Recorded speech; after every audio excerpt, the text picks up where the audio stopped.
भक्तिवेदान्त स्वामिनिति नामिने। नमस्ते सारस्वते देवे गौरवाणी प्रचारिणे निर्विशेषशून्यवादी पाश्चात्यदेशतारिणे। वञ्चाकल्पतरुभ्यश्च कृपासिन्धुभ्येव च पतितानां पावनेभ्यो वैष्णवेभ्यो नमो नमः।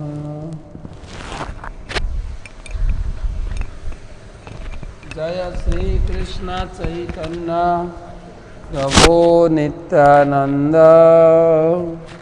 श्री अद्वैत गदाधर श्रीवासदि श्री गौरभक्तवृंद।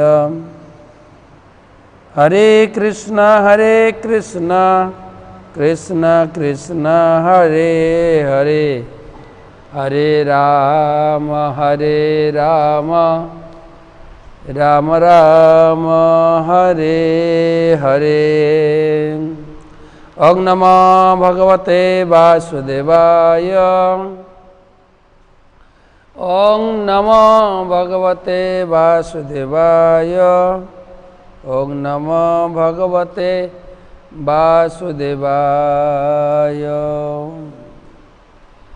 नारायणं नमस्कृत्यं नरं चैव नरोत्तमं देवीं सरस्वतीं व्यासं ततो जयमुदीरयेत्।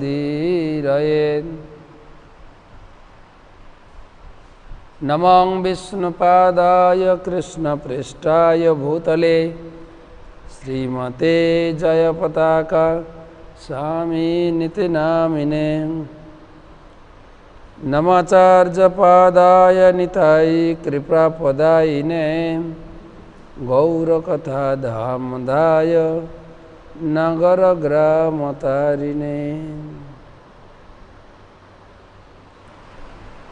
उपस्थित समस्त गीता अनुरागी भक्तवृंद मातृमंडली, आमादेर आज के ২২তম এই গীতা মাধুরী ক্লাসে আপনাদের সকলকে আন্তরিক শুভেচ্ছা, বৈষ্ণবীয় প্রণাম এবং অভিনন্দন জানাই। আমরা পঞ্চম অধ্যায়ে রয়েছি। গীতামাত भारतमृत सर्वस्वं विष्णु भक्ताद् विनिश्रितं गीता गंगोदकं पीत्या पुनर्जन्म न विद्यते। गंगाजल पान करले अवधारित मुक्ति हওয়া যায়।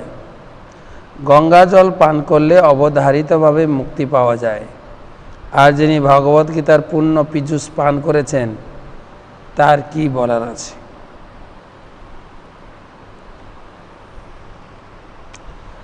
তো আমরা শুনছি কর্ম সন্ন্যাস যোগ। ভগবানের কাছে অর্জুন প্রশ্ন করেছেন যে জ্ঞান যোগ শ্রেষ্ঠ না কর্মযোগ শ্রেষ্ঠ, জ্ঞানের অনুশীলন শ্রেষ্ঠ না ভক্তি অনুশীলন শ্রেষ্ঠ। তো ভগবান বলেছেন উভয় বিন্দতে ফলম, জ্ঞান যোগ ভক্তি যোগের মধ্যে কোনো তফাৎ নেই, তবে জ্ঞান যোগের থেকে ভক্তি যোগ শ্রেষ্ঠ, কর্মযোগ শ্রেষ্ঠ। আর জ্ঞান যোগ হচ্ছে জ্ঞান অনুশীলন করতে করতে এই জগতের মূল বিষ্ণুকে খুঁজে বের করা, আর ভক্তি যোগ হচ্ছে সেই বিষ্ণুর সেবায় যুক্ত হওয়া। তাই যারা যথেষ্ট শাস্ত্র জ্ঞানে পারদর্শী নয় তারা মনে করে যে এগুলো একটু আলাদা আলাদা, কিন্তু বাস্তবিক পক্ষে সবার উদ্দেশ্য, সব যোগের উদ্দেশ্য হচ্ছে এক।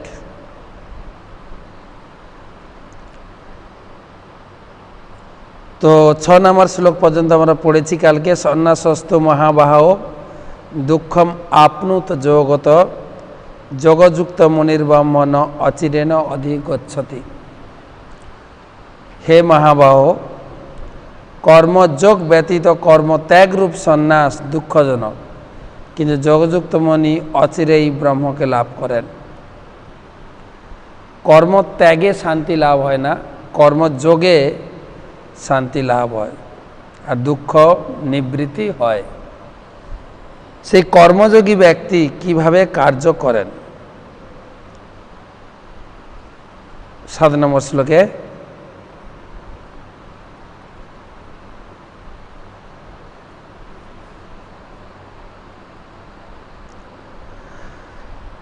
যোগযুক্ত বিশুদ্ধাত্মা বিজিতাত্মা জিতেন্দ্রিয় সর্বভূতাত্মা ভূতাত্মা কর্মণ্যপি ন লিপ্যতে। যিনি যোগযুক্ত অর্থাৎ কর্মযুক্ত, কর্মযোগে যুক্ত জ্ঞানী, তার বুদ্ধি বিশুদ্ধ, তার চিত্ত বিশুদ্ধ, তিনি জিতেন্দ্রিয়, তিনি সমস্ত জীবের অনুরাগ ভাজন হয়ে সমস্ত কর্ম করেও কোনো কর্মবন্ধনে লিপ্ত হন না। এই জগতে সমস্ত লোক কাজ করছে, কাজ না করে কেউ থাকতে পারে না। ভগবান এখানে বলছেন যারা কেবল কর্মযোগে যুক্ত, ভক্তিযোগে যুক্ত, তাদের কর্মটাই ছাড় হবে, আর সব কর্মই বন্ধনের কারণ হবে। যত প্রকার কর্ম আছে, পুণ্য হোক, পাপ হোক, সমাজ সেবা, জাতি সেবা, দেশ সেবা, পরিবার সেবা, সব বন্ধন। কেবলমাত্র যোগে যিনি যুক্ত হয়েছেন, ভক্তিযোগে, কর্মযোগে, তিনি কেবল কর্মের বন্ধন থেকে মুক্ত হবেন। আর তিনি সমস্ত জীবের অনুরাগ ভাজন হন।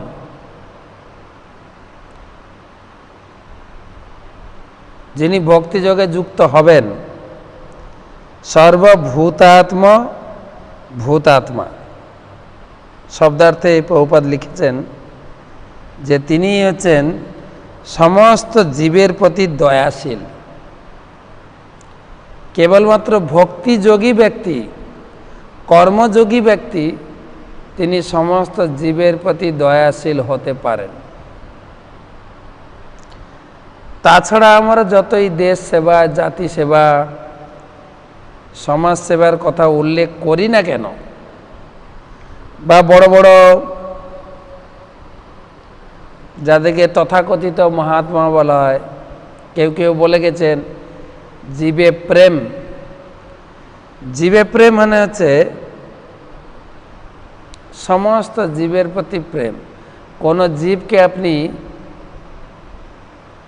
হানি কাটতে পারবেন না, সে অধিকার আপনাকে দেওয়া হয়নি। এমনি আমরা জানি জীব হত্যা মহাপাপ। কেউ কেউ বলে, কিছু কিছু আমাদের হিন্দু ধর্মের লোকেরা কখনো কখনো বলে মাছ মাংস না খেলে দুর্বল হয়ে যাবে, রোগ প্রতিষেধক ক্ষমতা থাকবে না। কিন্তু বিশ্বের বহু লোক আছে নিরামিষ খায়, বহু লোক। আর একটা নিরামিষ প্রাণী হাতি। আমাদের ফেভিকল কোম্পানি, ভারতে ফেভিকল কোম্পানি হাতিকে ব্যবহার করছে অ্যাডভার্টাইজমেন্ট দেওয়ার জন্য। দুটো হাতিকে লাগিয়ে দুদিকে টানছে যে ফেভিকল এত শক্ত, হাতি টেনেও খুলতে পারবে। ফেভিকল সব কিছুতে জোড়া লাগাতে পারে, আর একটু খোলা যায় না। শুধু সংসারটা জোড়া লাগাতে পারে না, আর সব কিছু জোড়া লাগাতে পারে।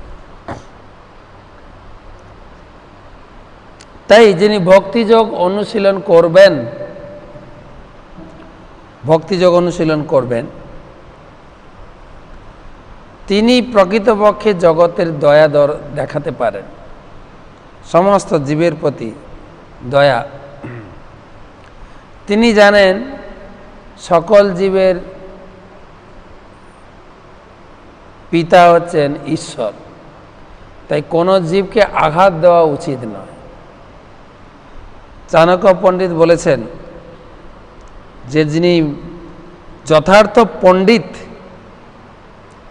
মাতৃবৎ সর্বদারেষু মাতৃবৎ পরদ্রব্যেষু লোষ্ট্রবৎ আত্মবৎ সর্বভূতেষু জপস্যতি সপণ্ডিত।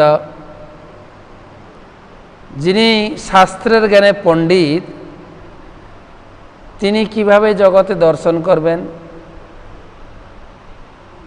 নিজের স্ত্রী ব্যতীত সমস্ত স্ত্রী জাতিকে তিনি মাতৃজ্ঞানে মাতৃরূপে দর্শন করবেন। মাতৃবৎ সর্বদারেষু পরদ্রব্যেষু লোষ্ট্রবৎ। এই পরের বৈভব, টাকা পয়সা, সোনা দানা, এসব মাটির ঢেলার মতো তার কাছে। এ বৈভব সম্পত্তি আজকে আছে, কালকে নেই। তার এতে কোনো লোভ বা সেরকম লালসা তার প্রকাশ পায় না। যেরকম মাটি সেরকম সম্পদগুলো দেখে। মাতৃবৎ পরদারেষু পরদ্রব্যেষু লোষ্ট্রবৎ আত্মবৎ সর্বভূতেষু। আত্মবৎ, আমার নিজে ক্ষুধা লাগলে আমার কেমন লাগে, আমাকে কেউ যদি চিমটি কাটে ব্যথা লাগে, থাপ্পড় মারলে ব্যথা লাগে, ঠিক সেই রকম তিনি কোনো জীবকে আঘাত দেবেন না। আঘাত দেওয়ার মতো তার হৃদয়ে আসবে না, আঘাত দিতে পারবেন না। জপস্যতি সপণ্ডিত, তিনি হচ্ছেন পণ্ডিত ব্যক্তি। তাই তিনি হচ্ছেন সমস্ত জীবের প্রতি দয়াশীল, যিনি ভগবানের সঙ্গে নিজেকে যুক্ত করেছেন। না হলে তো বড় বড় রাজনৈতিক সভা, বড় বড় স্টেজে ওখানে তো অনেক বড় বড় মানুষ লেকচার দিতে পারে, আমরা দেশের জন্য কত করেছি, আমরা সবাই সবার জন্য, লোকে বলতে পারে, কিন্তু বাস্তবিকটা অতটা সুন্দর না।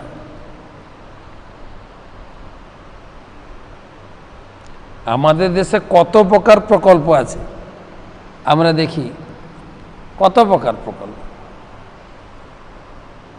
আমাদের রাজ্যের সরকার বা দিল্লি সরকার কত প্রকল্প।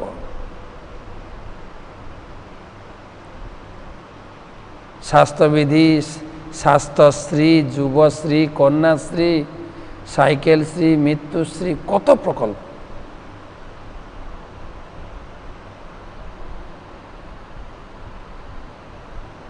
দিল্লি সরকারের আবাস যোজনা, কত প্রকল্প, কি সব তো মানুষের জন্য। মানুষের জন্য, মানুষের তো সব আছে। মানুষ তো ইনকাম করে খেতে পারে, মানুষ তো নিজের পায়ে দাঁড়িয়ে চলে, লোকে বলে।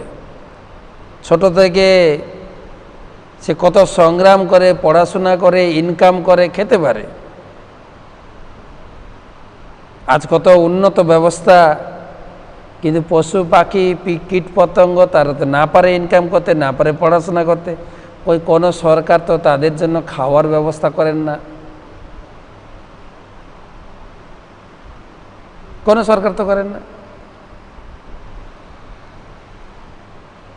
কেন কেন করেন না? না, সে পশু পাখিদেরকে খাওয়ালে তো তারা গিয়ে ভোট দেবে না আমাকে, আমি কি কেন খাওয়াবো? তো সুতরাং খাওয়ানোর মালিক খাওয়াচ্ছেন। ভগবানের এক নাম হচ্ছে বিশ্বম্ভর, যিনি সমস্ত জীবকে খাদ্য প্রদান করেন। চিটি কো কন ভর দেতে হ্যাঁ, হাতি কো মন ভর দেতে হ্যাঁ। এটা চিটি বা পিঁপড়ের এক কোনা খাবার লাগে, আর হাতির মন খাবার লাগে। ও দয়ানিধি সবকো দেতে হ্যাঁ, ও দয়াবান ভগবান সবাইকে দেন। এটা একজন কর্মযোগী ব্যক্তি সুন্দর করে বুঝতে পারেন। তাই তিনি বলছেন তিনি সমস্ত জীবের প্রতি দয়াশীল এবং তিনি সমস্ত জীবের অনুরাগ ভাজন, সমস্ত জীব তাকে ভালোবাসে। ভক্তির 6টা লক্ষণের ভিতরে একটা লক্ষণ ক্লেশগ্নি, প্রথম লক্ষণ। যিনি ভক্তি করবেন, যেরকম আমাদের হিন্দু বা সনাতন সমাজে কোনো মহিলার যখন বিয়ে হয় শাঁকা সিঁদুর পড়ে, সেখানে দেখে বোঝা যায় ওনার বিয়ে হয়েছে। ঠিক সেরকম কেউ যখন ভক্তি করে তার লক্ষণ কি? অনেকে তো বলে আমি খুব ভক্তি করি ঠাকুরকে, তার লক্ষণ, সায়েন্টিফিক লক্ষণ, বিজ্ঞানসম্মতভাবে ভক্তির সমিত সিন্ধুতে বলা হয়েছে ক্লেশগ্নি। তার ক্লেশ, জীবনের যত পূর্বজন্মের ক্লেশ ধীরে ধীরে নষ্ট হবে। শুভদা, শুভদা মানে সর্বমঙ্গলময়। শুভদার 4টি ভাগ: জগৎ অনুরক্ত, জগৎ প্রেরণ, সদ্গুণের বিকাশ।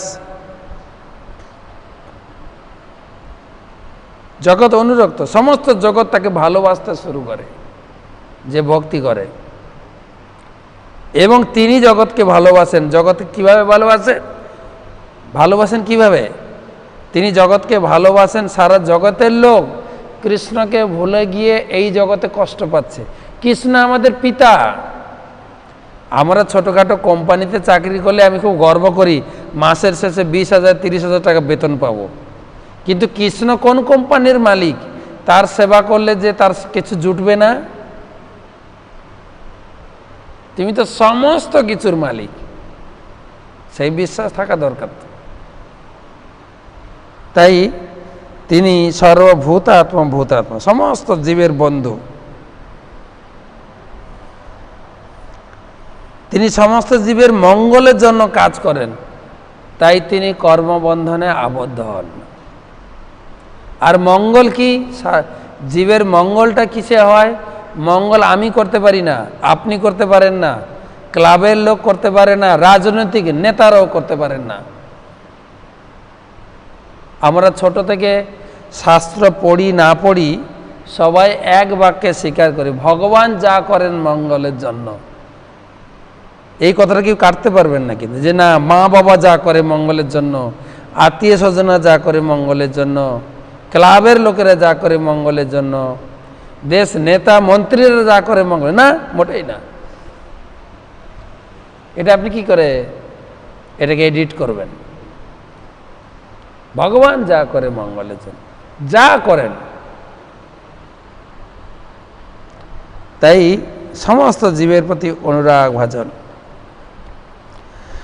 নৈব কিঞ্চিৎ করমিতি যুক্ত মন্যেত তত্ত্ববিদ পশ্যন শৃণন স্পৃশন জিঘ্নন গচন স্বপন শশন প্রলাপন বিসৃজন গৃহণ উন্মিষন নিমিষন্নপি ইন্দ্রিয়াণি ইন্দ্রিয়ার্থেষু বর্তন্ত ইতি ধারয়ন। আর ভগবান মঙ্গল করতে পারেন। ভগবানের সঙ্গে যিনি যুক্ত হয় তিনি ভগবানের হয়ে কিছু মঙ্গল করতে পারেন।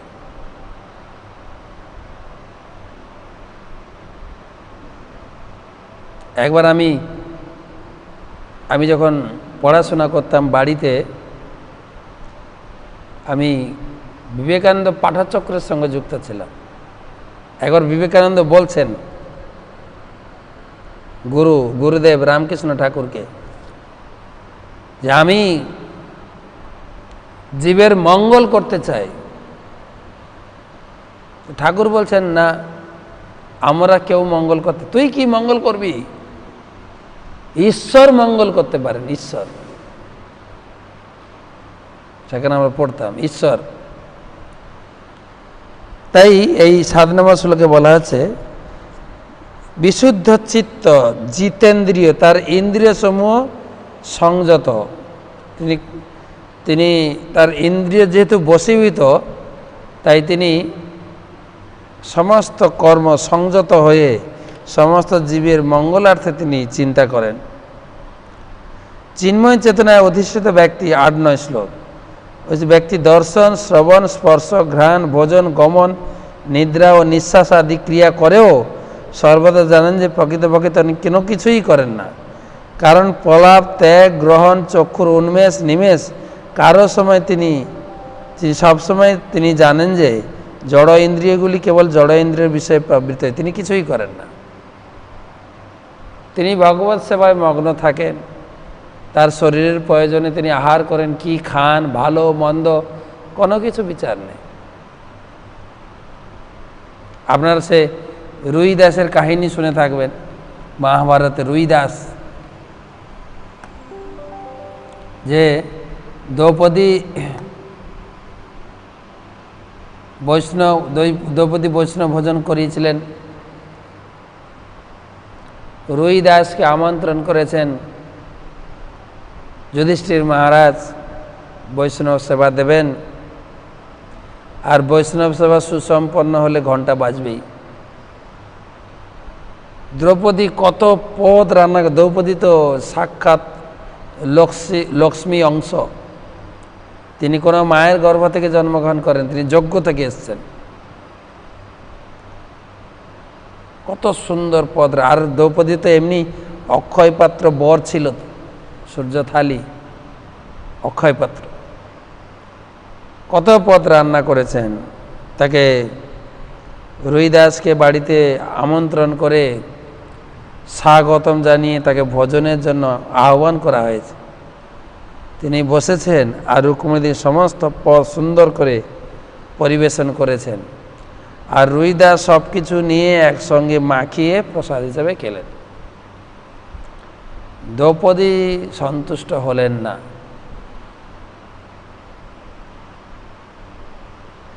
যে আমি এত সুন্দর কষ্ট করে আলাদা আলাদা আলাদা রান্না করলাম, ইনার কোনো মুখের টেস্ট নেই, একটু তো টেস্ট করে করে খাবেন, এইটা খুব ভালো হয়েছে, এইটা একটু লবণ বেশি হয়েছে, এইটা খুব সুন্দর স্বাদিষ্ট হয়েছে না। সবসময় এই শ্লোকে তা বর্ণনা করা আছে। তিনি যে খান, তিনি যে ভোজন করেন, ঘ্রাণ নেন, তিনি কিছুই উপলব্ধি করেন না, ভগবানের প্রসাদ।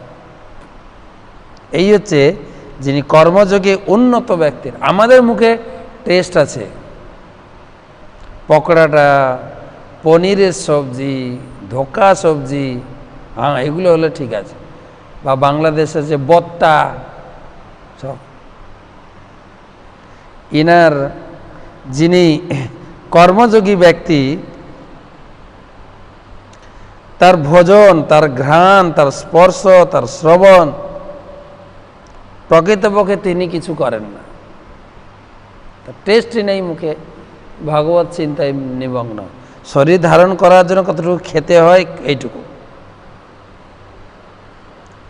তাই স্বর্গের ঘণ্টা বাজলো না। ভগবান শ্রীকৃষ্ণকে জিজ্ঞাসা করা হচ্ছে, এত সুন্দর বৈষ্ণব সেবা হলো, ঘণ্টা তো বাজলো না। ভগবান কারণ বললেন, দ্রৌপদীর মনে সন্দেহ ঢুকেছে, সাধুদের আর খাওয়া দাওয়া কি।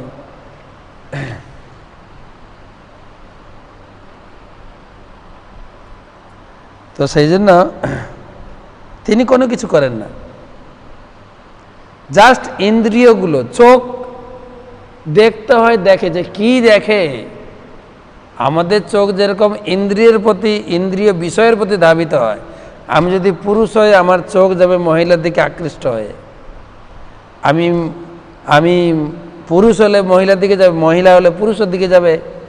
কিন্তু যারা চিন্ময় চেতনা অধিষ্ঠা, তার চোখ থাকে, সে দেখছে, আমার মতো সেও সবাইকে দেখছে, কিন্তু তার দর্শন একটু আলাদা। এখানে বলা আছে শ্লোকে, চক্ষুর উন্মেষ, নিমেষ সব অটোমেটিক চলে, কোনো কিছু ইন্দ্রিয় দিয়ে কোনো কিছু তার ভোগ লালসা থাকে না। চৈতন্য চরিতামৃতে বলা হয়েছে যে স্থাবর জঙ্গম দেখে না দেখে তার মূর্তি, সর্বত্র স্ফুরিত হয় ইষ্ট দেব মূর্তি। আমরা 18 শ্লোকে আসবো এই প্রসঙ্গ, যে যারা কর্মযোগী ব্যক্তি, ভক্তিযোগী, তিনি কিভাবে দর্শন করেন জগৎটাকে। তিনিও সকলকে সমদর্শী, যে সমদর্শীর কথা আমরা আলোচনা করি।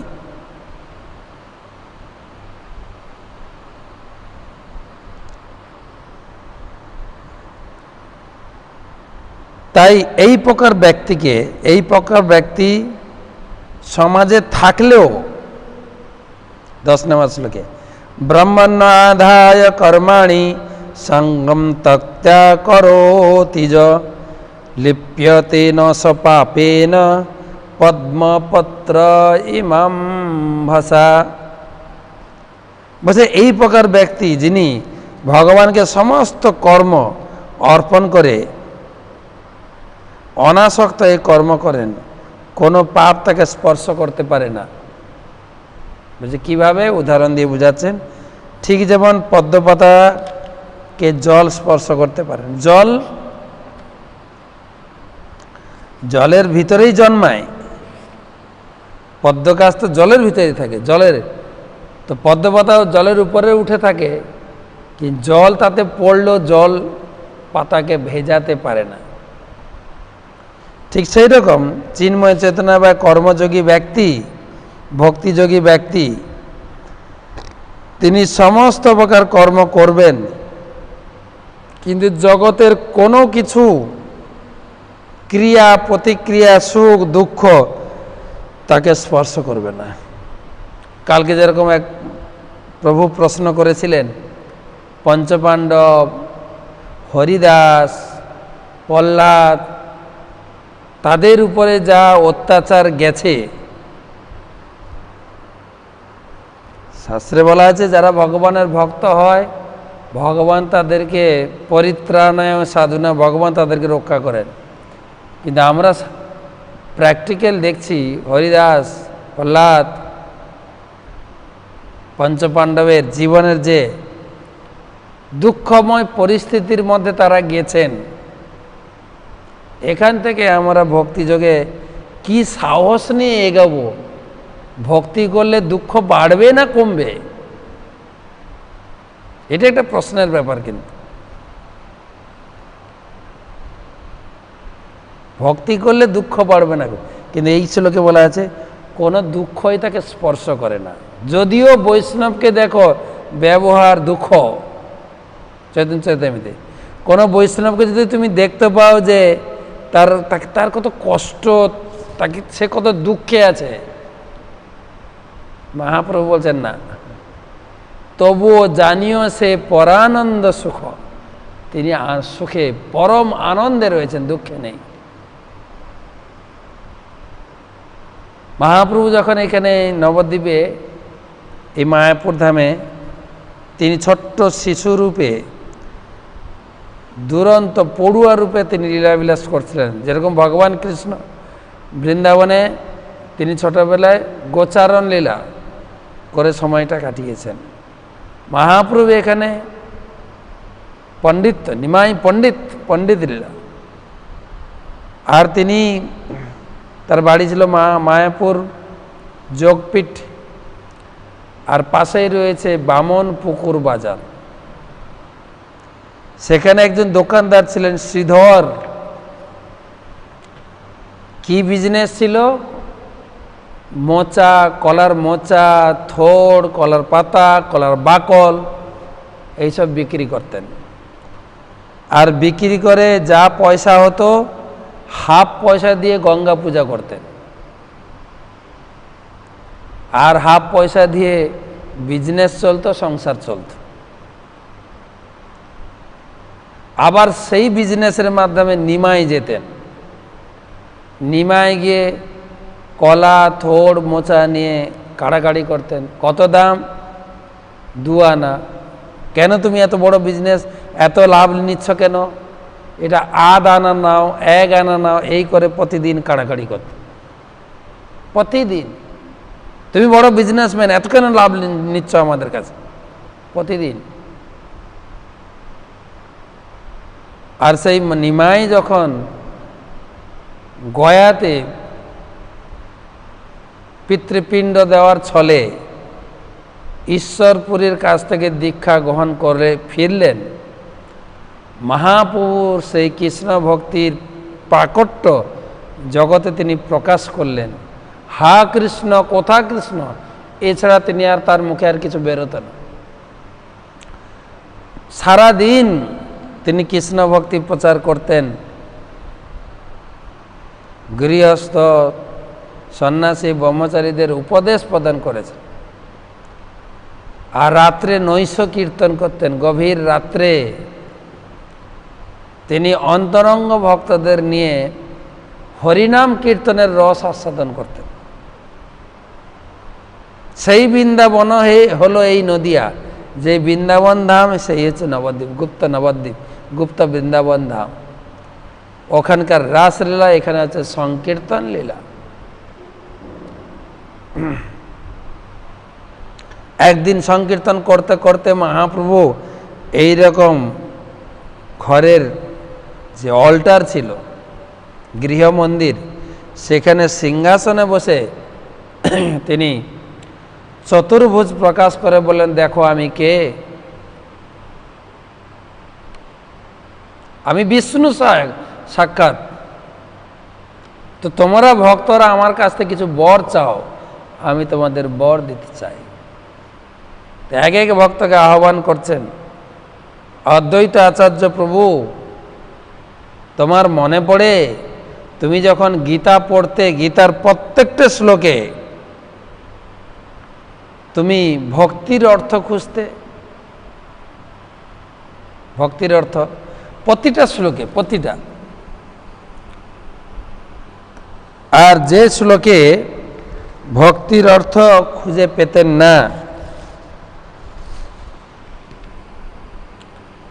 মহাপ্রভু বলছেন তুমি প্রতিদিন গীতা পড়তে, আর গীতা পড়ার পরে যদি কোনো শ্লোকের ভিতরে, ভগবদ্গীতার প্রতিটা শ্লোকে ভক্তি তত্ত্ব প্রকাশ পেয়েছে, প্রতিটা শ্লোকে। যদি কোনো শ্লোকে তুমি ভক্তির তত্ত্ব খুঁজে পেতে না, তখন উপবাস করে না খেয়ে, কেন আমি এই শ্লোকের ভিতরে আমি ভক্তিতত্ত্ব খুঁজে পাচ্ছি না? তো মহাপ্রভু বলছেন, শোনো শোনো আচার্য, তোমার নিশা ভাগে ভোজন করাইল আমি, তাহা মনে জাগে। অদ্বৈত আচার্য সমস্ত ভক্তদের মাঝে অদ্বৈতকে ডেকেছেন। অদ্বৈত, তোমার মনে পড়ে রাত্রি তোমাকে ডেকে ডেকে খাওয়াতাম, যখন আমার নাহি হয় অবতার, আমারে আনিতে শ্রম করিলা অপার। আমি তখন এই জগতে আবির্ভূত হইনি, আর আমাকে আনার জন্য তুমি কত পরিশ্রম করছো। গীতা শাস্ত্র পড়াও ব্যাখান ভক্তি মাত্র, বুঝিতে তোমার ব্যাখ্যা কেবা আছে পাত্র। তুমি ভগবদ্গীতা যখন পড়তে, গীতার প্রতিটি শ্লোকে এই ভক্তি তত্ত্ব ব্যাখ্যা করতে, প্রত্যেকটা শ্লোকে। আমরা তো ছেলে মেয়েদেরকে পড়ানোর জন্য বলি যে মহারাজ বলুন না গীতার কোন কোন মেন শ্লোকগুলি পড়ব, আমার মেয়েকে মুখস্থ করাবো। কিন্তু অদ্বৈত আচার্য প্রতিটা শ্লোককে তিনি খুব গুরুত্ব সহকারে গ্রহণ করতেন। যে শ্লোকের অর্থে নাহি পাও ভক্তি যোগ, শ্লোকের না দেহ দোষ ছাড়ো সর্বভোগ। শ্লোক পড়তে পড়তে আমরা তো দেখি কয়েকটা শ্লোকে ভালো ভক্তির কথা বলা আছে। এই অদ্বৈত আচার্য প্রত্যেকটা শ্লোকে ভক্তির কথা খুঁজতেন। যেটাতে ভক্তির কথা পেতেন না, এই খাওয়া দাওয়া ছেড়ে দিয়ে ঘুম, কি আমি মূর্খ, কি আমি দুর্ভাগা, এই শ্লোকে ভক্তির তত্ত্ব আমি বুঝতে পারছি না কেন, খাওয়া দাওয়া না করে উপবাসী হয়ে শুয়ে পড়তেন। দুঃখ পাই সুতি থাকো করি উপবাস, তবে আমি তোমার স্থানে হই পরকাশ। তারপরে তুমি না খেয়ে দিয়ে শুয়ে থাকো, তখন আমি তোমার কাছে প্রকাশিত হই। তিলার্ধে তোমার দুঃখ নাহি পাই সহি, স্বপ্নে আসি তোমার সহিত কথা কহি। তোমার একটু দুঃখ আমি সহ্য করতে পারি না, তাই প্রতিদিন রাত্রে এসে তোমার সঙ্গে কথা বলতে। তোমার মনে পড়ে? উঠো উঠো আচার্য, শ্লোকের অর্থ শুনো, এই অর্থ এই পাঠ নিঃসন্দেহে জানো। তাই মহাপ্রভু তাদেরকে অদ্বৈত আচার্যকে বলছেন, আমি তোমাকে প্রতিদিন ঘুম থেকে তুলে খাওয়াতাম, যে শ্লোকটা তুমি বুঝতে পারতে না আমি বুঝাতাম তোমাকে। এটা হচ্ছে বড় জিনিস। গীতা পাণ্ডিত্যের দ্বারা বোঝা যায় না। আমি সংস্কৃত স্কলার, পণ্ডিত, কিছু বুঝতে পারবেন। তাই স্বরূপ দামোদর গোস্বামী মহাপ্রভু পার্ষদ তিনি বলতেন, যাহ পড়ো ভাগবত বৈষ্ণবের স্থানে, বৈষ্ণবের আনুগত্যে গিয়ে গীতা ভাগবতম পড়ো, একান্ত আশ্রয় করে চৈতন্য চরণ, চৈতন্য মহাপ্রভু চরণাশ্রিত হয়ে গীতা পড়ুন, তাহলে গীতা একটু বোঝা যাবে। নাহলে কর্মযোগ যোগ নিয়ে আবুল তাবুল সব তর্ক করে লোকে। গীতা সাক্ষাৎ ভগবানের মুখ নিঃসৃতময় বাংময় বিগ্রহ। তাই মহাপ্রভু প্রতিদিন অদ্বৈত তোমার মনে পড়ে কি এই মতো যেই পাঠে দ্বিধা হয়, স্বপনের কথা প্রভু প্রত্যক্ষ কয়। যেদিন এরকম উপবাস করে শুতেন, সেদিন অদ্বৈত আচার্যবাবুকে ডেকে মহাপ্রভু গীতার এই এক একটা শ্লোকের অর্থ তিনি যেই শ্লোকে ভক্তিযোগ খুঁজে পেতেন না, ব্যাখ্যা করে করে শোনাতেন। তারপরে অদ্বৈত আচার্যবাবু প্রসাদ পেয়ে আবার ঘুমাতেন। যত রাত্রি হয় সে দিনে যেখানে যত শ্লোক সব প্রভু কহিলা আপনে। কোন দিন কোন রাত্রিতে কোন শ্লোক বলেছেন মহাপ্রভু সব সবার সামনে বুঝাচ্ছেন। বলে এই শ্লোক এত তারিখে এত নম্বর শ্লোকটা বলেছিলাম, মনে পড়ে তোমার? চৈতন্য ভাগবতমে 10ম পরিচ্ছেদ, আরও বিস্তার বর্ণনা আছে, আমি যা সংক্ষেপে বললাম। অদ্বৈত আচার্যবাবুকে এইভাবে বলছেন। অর্থাৎ আমি বোঝাতে চাইছি, মহাপ্রভু তারপরে শ্রীধরকে ডেকেছেন। শ্রীধর, এধারাও, এখানে বস। শ্রীধর, তোমার মনে পড়ে সেই বামনপুকুর বাজারে তোমার সেই বিজনেসে একটা ছোট্ট ব্রাহ্মণ ছেলে এসে প্রতিদিন জিনিস কাড়াকাড়ি করতো, দর কষাকষি করতো, বার্গেনিং করতো? বলছে, হ্যাঁ বাবু, আমার মনে আছে। তোমার কি মনে পড়ছে? বলছে, আপনিই গিয়ে বার্গেনিং করতেন। বলছে, হ্যাঁ নিমা, হ্যাঁ শ্রীধর, তোমার এই ব্যবহার, তোমার দোকানটা আমার খুব ভালো লাগতো। আমি আর কারো দোকানে যেতাম না, তোমার দোকানেই যেতাম। তোমার সঙ্গে কথা বলতাম, তোমাকে দর্শন করতাম, তোমার জিনিস নিতে আমার খুব আনন্দ লাগতো, তোমার প্রতি আমি খুব সন্তুষ্ট। শ্রীধর, তুমি তো অত্যন্ত গরিব, তুমি কিছু আমার কাছ থেকে বর চাও। আজকে আমি তোমাকে যে যা চাইবে তোমাকেও আমি দেব, তুমি বর চাও। শ্রীধর বলছেন, প্রভু একই কথা, আমি তো খুব সুখেই আছি। সুখে আছে মানে? আকাশে চাঁদ উঠলে কোথায় আলো পড়ুক না পড়ুক, তোমার ঘরে আগে আলো পড়ে। চালটা ফুটো, বৃষ্টির জল কোথাও পড়ে না, তোমার ঘরে আগে পড়ে। তোমার গায়ে একটা ভালো কাপড় নেই, স্ত্রী ঘর থেকে বেরোতে পারে না, তার সম্পূর্ণ কাপড় নেই, সাফিসিয়েন্ট কাপড় নেই। শ্রীধর বলছেন, বউ ঠিকই আছে, কিন্তু পোশাক তো আমি পরেছি, আমাদের তো চলেই যাচ্ছে, আমরা বেশ সুখে আছি। বলছে, না শ্রীধর, তুমি আজকে চাও কিছু, আমি তোমাকে দিতে চাই। তুমি কি চাও? তোমাকে একটা ব্রহ্মাণ্ডের রাজা করে দেব, ব্রহ্মাণ্ডের অধিপতি করে দেব, অষ্টসিদ্ধি চাও, অষ্টসিদ্ধি দিয়ে দেব, তুমি যা চাইবে আমি তা দেবো, একটা ব্রহ্মাণ্ডের ব্রহ্মা করে দেবো তোমার। শ্রীধর বলছেন, না প্রভু, আমার কিছুই লাগবে না, আমাকে আপনি চিটিং করবেন না, আর চিটিং করতে পারবেন না। বলছে, আমি চিটিং করলাম? আমরা তো ভগবানের কাছে চাই এটা দিন, ওটা দিন, ওটা দিন, আর এখানে ভগবান নিজে দিতে চাইছেন তার ভক্তকে, বলছে না প্রভু লাগবে না। ভক্ত আবার উল্টো বলছেন, প্রভু আমাকে প্লিজ চিটিং করবেন না। বলছে, আমি কি চিটিং করলাম তোমাকে? বলছে, এই যে জাগতিক জিনিস দিয়ে আমাকে ভুলাতে চাইছেন, আগে আমাকে চিটিং করেছেন আমার দোকানে গিয়ে যখন কাড়াকাড়ি করতেন। বলছে, কিভাবে চিটিং করলাম? না, আপনি আমার দোকানে গেছেন, আমার সঙ্গে দর কষাকষি করতেন, তখন তো আমি আপনাকে চিনতে পারিনি যে আপনি সাক্ষাৎ ভগবান। তখন যদি জানতাম তো সব ফ্রি দিয়ে দিতাম, তখন তো আমাকে আপনি সেই কৃপা করেননি, প্রতারণা করেছেন।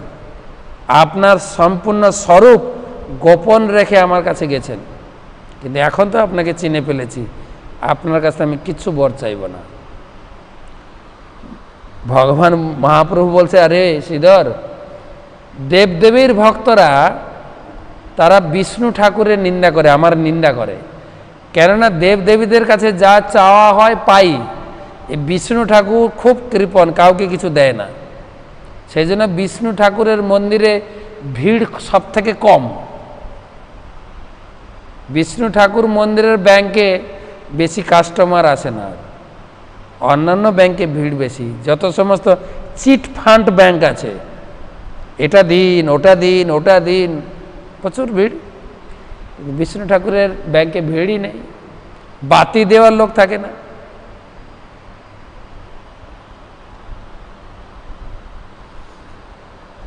তো বলছেন, তুমি কিছু চাও, আমার বদনামটা আমি ঘুচাতে চাই। দেবদেবীর ভক্তরা বলে বিষ্ণু ঠাকুর কিছু দেয় না, কৃপণ।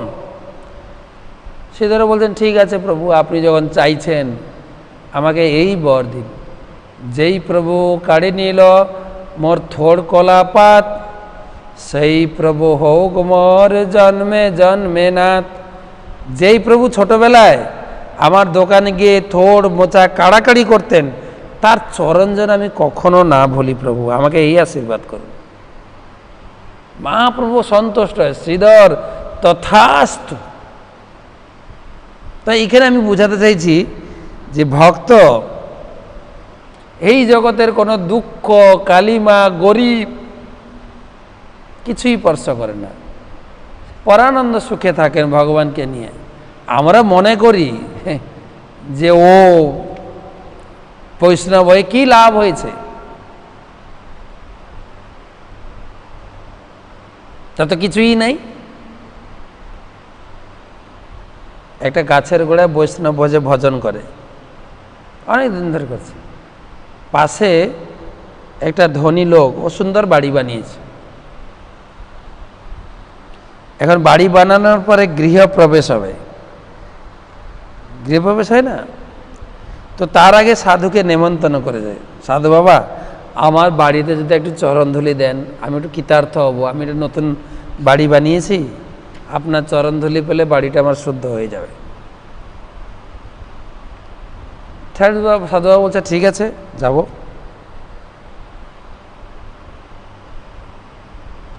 তো সাধুকে নিয়ে গেছেন, বাড়িতে ঘোরাচ্ছেন। এইটা হচ্ছে আমার বেডরুম, এটা হচ্ছে আমার রিডিং রুম, এটা হচ্ছে আমার অফিস রুম বা মিটিং রুম, এটা হচ্ছে আমার ডাইনিং। সব ঘুরে ঘুরে, বেলকনি সব ঘুরে ঘুরে দেখাচ্ছে। ঘুরতে ঘুরতে যেখান থেকে স্টার্ট হয়েছিল ওখানে এসে পৌঁছেছেন। সাধু বাবা ভালো মন্দ কিছুই বলছে না।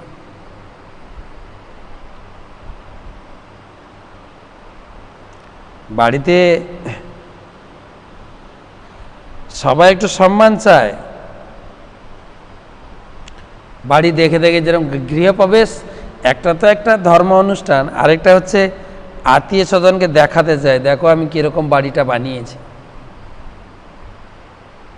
বাড়ি দেখবে আর সঙ্গে সঙ্গে প্রশংসা করতে হবে, বাবা তোমার বেসিনের ট্যাপগুলো যা লাগিয়েছো না, কোথা থেকে এনেছো গো, তুমি জানো না এটা আমি এনেছি জার্মান থেকে, আমাদের এখানে দোকান আছে। বা আত্মীয় স্বজন একটু জিজ্ঞাসা করবে আর গৃহস্থ লোকরা বলবে আর ফুলবে, বাবা তোমার যে পর্দাগুলো হয়েছে না, বাহাদুরি বাহাদুরি, তোমার একটা চয়েস আছে মায়েরি। আরো ফুলবে, জানো এটা আমি 1 মাস আগে থেকে অর্ডার দিয়ে চায়না থেকে নিয়ে এসছি, আমার এখানে যা যা জিনিস লাগিয়েছি আমার একটা পরিকল্পনা করেছি, আমি কত লোকে সব সেরা জিনিস লাগিয়েছি।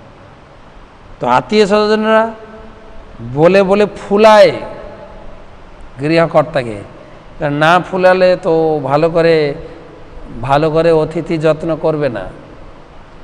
যদি বলে কি বাড়ি বানিয়েছে একটা, পছন্দ হচ্ছে না, সঙ্গে সঙ্গে বলে তোমার একটা চয়েস আছে, তোমার কে ডেকেছে এখানে, তুমি কেন এসছো এখানে, ব্যাস সঙ্গে সঙ্গে। সবাই সবাইকে জানে, মোটামুটি একটু ফুলিয়ে ফাঁপিয়ে কাজ করে সবাই। কিন্তু সাধুর তো এরকম কোনো অভিলাষ নেই। সাধু গেছেন, চুপচাপ কিছু বলছেন। বলছে এত সুন্দর বাড়ি দেখালাম, আপনি কিছু বলছেন না? বলছে না ঠিক আছে। তো আপনারা দেখেন, প্রথমে বেডরুম থেকে ঘুরে ঘুরে ঘুরে ঘুরে সব বাড়ি ঘুরে আবার বেডরুমে এসে পৌঁছেছেন। বলছে আমি চিন্তা করছি এই দরজাটা কেন রেখেছেন। গৃহস্থের উদ্দেশ্যটা ছিল যে সাধু হরে কৃষ্ণ করে, ঠাকুরকে ডাকে, আর ওর বাস কোথায়, গাছের গোড়ায়, ঘর বাড়ি কিছুই নেই। আর আমি ঠাকুরকে না ডেকে দেখো বিল্ডিং আঁকিয়েছি, দেখো। তো সাধুকে দেখানোর জন্য ডেকেছে, এটা হচ্ছে মেনলি উদ্দেশ্য। লোকে করে আরে তুমি হরে কৃষ্ণ করে কি পেয়েছো, আমি তো হরে কৃষ্ণ না করে ঠাকুরকে না ডেকেই বিশাল হাঁকিয়ে দিয়েছি। তো সাধুকে নিয়ে গেছে, সাধু কিছু বলছে না। সাধুর কাছে কিছু চাইছিল, সাধু কিছু প্রশংসা করবে। সাধু বাবা বলছেন না আমি দেখছি সব ঠিক আছে, কিন্তু এর ভিতরে একটা খুঁত থেকে গেছে। খুঁত? এ কি বলছেন আপনি? বলছে হ্যাঁ, এখানে কোনো খুঁত থাকতে পারে না। গৃহকর্তা বলছেন এখানে বেস্ট ইঞ্জিনিয়ার এবং বাজারের সব কিছু best rod, best cement, best বালি, বেস্ট ব্রিক বা ইট, আর যত প্রকারের হার্ডওয়ার জিনিস লাগানো হয়েছে সব সেরা কোম্পানি, সেরা আছে না, সেরা কোম্পানি। সুতরাং এখানে কোনো আপনার কোনো চয়েস আছে, আপনি খোঁজ ধরছেন।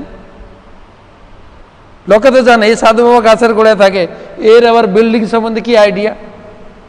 বলছে আপনার কোনো চয়েস আছে? বলছে আমি যেটা দেখছি আমি সেটা বলছি। বলছে কি ভুল আছে বলুন।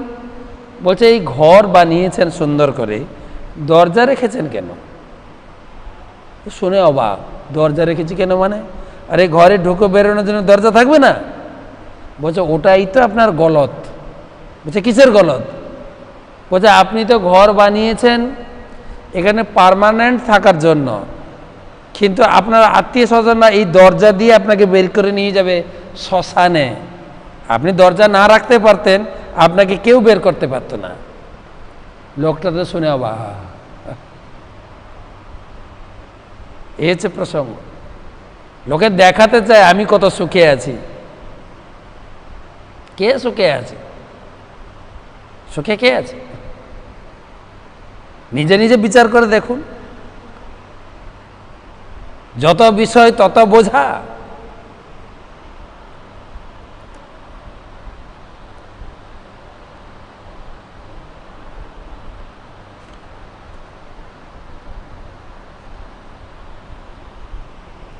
আরে কয়েকদিন আগে সেই সময় ভক্তি পুরুষোত্তম স্বামী মহারাজ বলছেন, দেখো আমাদের এই 5 বছরের ভিতরে 2 মন্ত্রী, দিল্লির মন্ত্রী আর আমাদের পশ্চিমবঙ্গের মন্ত্রী, 5 বছরের ভিতরে চেহারা কত শুকিয়ে গেছে, একটু হাসি নাই। কেন? দেশের বোঝা। আমি মন্ত্রী হব, আমি এ হব, হও না। তো এখানে বলছেন যে তিনি কোনো কিছু দুঃখ শোক ভোজন কোনো কিছু তাকে স্পর্শ করে না। এই হচ্ছে কর্মযোগী ব্যক্তি। তিনি কি খান? ভগবানের প্রসাদই খান, কিন্তু কোনটা স্বাদ কোনটা স্বাদ নয় টেস্ট ওনার মুখে লাগে না। ভগবানের প্রসাদ হিসেবে অমৃত বলে খায়। তাই সেই সমস্ত ব্যক্তিকে এই জগতের 10 নম্বর শ্লোক, কোনো দুঃখ কোনো শোক তাকে স্পর্শ করে না। পাণ্ডবদের দেখুন, প্রহ্লাদ মহারাজের কথা কালকে বলেছি, হরিদাসের কথা বলেছি 4th অধ্যায় পড়ার সময়, কোনো দুঃখ তাকে স্পর্শ করেনি।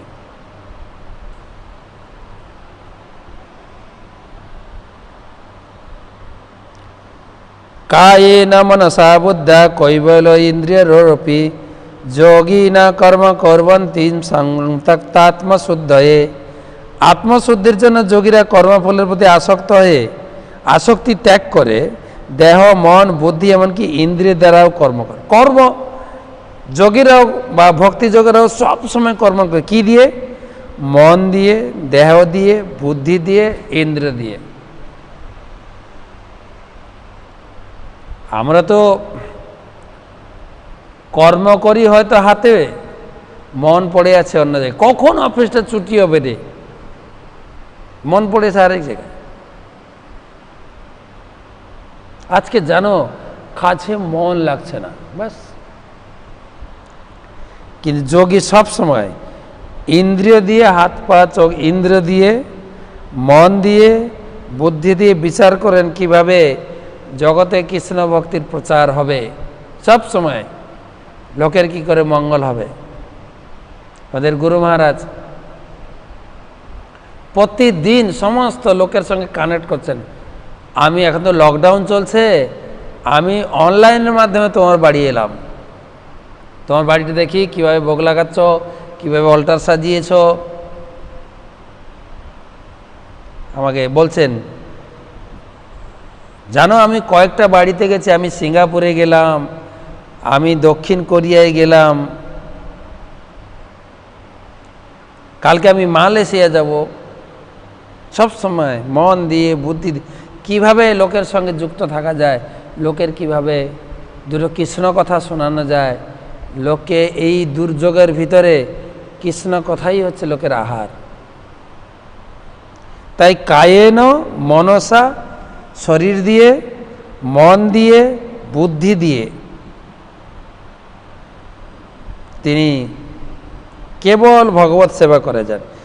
তাৎপর্য একটা শ্লোক কোট করা হয়েছে, দেখেন, ইহা যস্য ভক্তিরসমতা সিন্ধু থেকে, ইহা যস্য হরের দাসে কর্মণা মনসা গিরা নিখিলাসপি ব্যবস্থাসু জীবন মুক্ত স উচ্চতে। যিনি শরীর মন বুদ্ধি বাণী দিয়ে ভগবান কৃষ্ণের সেবা করেন তিনিই হচ্ছেন মুক্ত জীব। কয়েকদিন আগে প্রশ্ন করেছিলেন কিভাবে মুক্তির দিকে এগোবো, শরীর দিয়ে, মন দিয়ে, বুদ্ধি দিয়ে এবং ইন্দ্রিয় দিয়ে। আর এইভাবে যিনি করেন তার বিচার দেখুন, তার ফল যুক্ত কর্ম ফলম ত্যক্তা শান্তিম আপনোতি নৈষ্ঠিকিম অযুক্ত কাম কারেণ ফলে শক্ত নিবদ্ধতে। এই প্রকার যোগী নৈষ্ঠিকী শান্তি লাভ করে। আমাদের শান্তিটা চঞ্চল, যোগীর শান্তি একদম ফিক্সড। আমাদের এই শান্তি আছে, এই নেই। কখন হাসি ঠাট্টা মজা করছি, কখন আমাদের হিন্দিতে বলে কবি খুশি কবি গম, টারারাম পম পম। কবি খুশি, কখন খুশি হাসি ঠাট্টা মজা করছি, কখন আবার দুঃখ। কিন্তু যোগী নৈষ্ঠিকিম শান্তিম আপনতি নৈষ্ঠিকিম, একদম শান্তি ফিক্সড। অযুক্ত কামকারেণ ফলশক্তি নিবসে। কেন? তিনি কোনো কর্ম করে ফলের আসক্ত হন না, প্রকৃতির উপর নির্ভরশীল। তিনি কোনো কর্মফলের আবদ্ধ হন না। সর্বকর্মাণি মনসা সংজ্ঞান শাস্তে সুখং বসি নবদ্বারে পুরে দেহি নৈব কুর্বন্ন কারয়ন।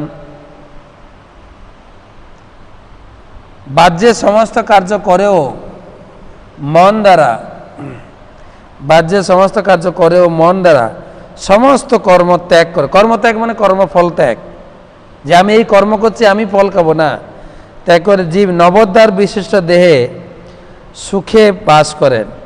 তিনি নিজেই কিছু করেন না, কাউকে দিয়ে কিছু করেন না। এই শরীরে 9টা গেট আছে, আমাদের বাড়ির গেট থাকে না, ব্যাক গেট, ফ্রন্ট গেট। আর এই শরীরে ভগবান 9টা গেট দিয়েছেন। এই 9টা গেট দিয়ে আত্মা বেরোবে, যে কোনো একটা গেট ইউজ করবে, আত্মা বেরিয়ে। 9টা গেট, 9টা গেটের কথা তাৎপর্যে প্রভুপাদ লিখেছেন। নবদ্বায়ে পুরে দে ই হংস লো এত বহি বসি সর্বস্ব লোকস্ব থাবরস্ব চরস্ব চ। দুটি চোখ, দুটি নাক, দুটি কান, মুখ, পায়ু, উপস্থ, এই চারটা পথ, এটা গেট বলে, নবদ্বার। ন কর্তৃত্বং ন কর্মাণি লোকস্য সৃজতি প্রভু, ন কর্মফল সংযোগম স্বভাবস্তু প্রবর্ততে। দেহরূপ নগরীর প্রভু কর্ম সৃষ্টি করে না, কাউকে দিয়ে কোনো কিছু করায় না, সে কর্ম ফল সৃষ্টি করে না।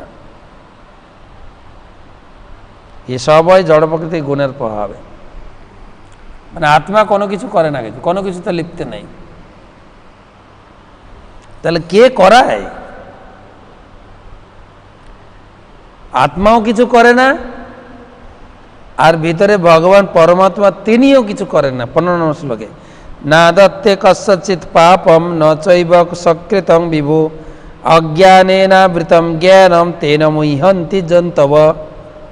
পরমেশ্বর ভগবানও জীবের পাপ পুণ্য কিছুই গ্রহণ করেন না, আর অজ্ঞান দ্বারা প্রকৃত জ্ঞানে আবৃত হওয়ার ফলে জীবসমূহ মহাচ্ছন্ন হয়ে পড়ে।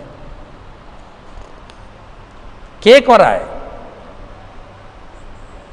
আত্মা করে না, পাপ করে না, আর ভগবানও করে না। কে করায়?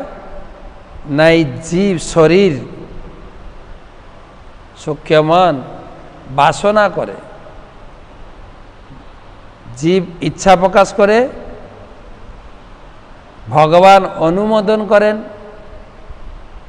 আর প্রকৃতি সাপ্লাই দেয়। এই বিস্তারিত বর্ণনা 18 অধ্যায়ে পাওয়া যাবে। এ যখন কিভাবে চলছে শরীরটা, কিভাবে এত কিছু কার্য সংগঠিত হয়, ভগবান বলছেন জ্ঞানেন তু তজ্ঞানম যেসব নাসিতম আত্মন তেষাম আদিত্যবৎ জ্ঞানম প্রকাশয়তি তৎপরম। যখন জ্ঞান প্রকাশ হবে তখন তুমি বুঝতে পারবে, এখন তুমি কিছুই ধরতে পারবে না। জ্ঞানের প্রকাশ, জ্ঞানের মাধ্যমে তুমি এই ভগবত তত্ত্ব জ্ঞানের প্রভাবে যাদের অজ্ঞান বিনষ্ট হয়েছে তাদের সেই জ্ঞান অপ্রাকৃত পরম তত্ত্বকে প্রকাশ করে। ঠিক যেমন দিনমানে সূর্যের উদয়ে সব কিছু প্রকাশিত হয়। যে লোকে তর্ক করে না ভগবান কি আছেন, ভগবান কি দেখেছেন, ধর্ম আগে না কর্ম আগে, সমাজ সেবা আগে না দেশ সেবা আগে না ভগবানের সেবা আগে, এই সবচেয়ে হিজিবিজি প্রশ্ন, এগুলো সমাধান হবে যখন ভিতরে জ্ঞানের প্রকাশ ঘটবে। আবার কিছু হিন্দু ধর্মের লোক, সনাতন ধর্মের লোক, তারা বলে এই সাধুরা কি কথা বলছে, হ্যাঁ ঠাকুর তো সব এক, ঠাকুরদের ভিতরে আবার ভেদ আছে নাকি? ছি, হ্যাঁ কি বলে, ছি ছি ছি ছি, ঠাকুরদের ভিতরে আবার ভেদ আছে। কত উদারতা দেখায়, আপনার এই উদারতাও কাজে লাগবে না। কিন্তু এই উদারতাকে ভগবদ্গীতার 14 অধ্যায়ে যাবেন গালি দিয়েছেন ভগবান। বলছে ওরা হচ্ছে সব বেশ্যা নারী, ভগবান হচ্ছেন পুরুষ, যে ভক্ত তাকে পূজা করে সে হচ্ছে নারী।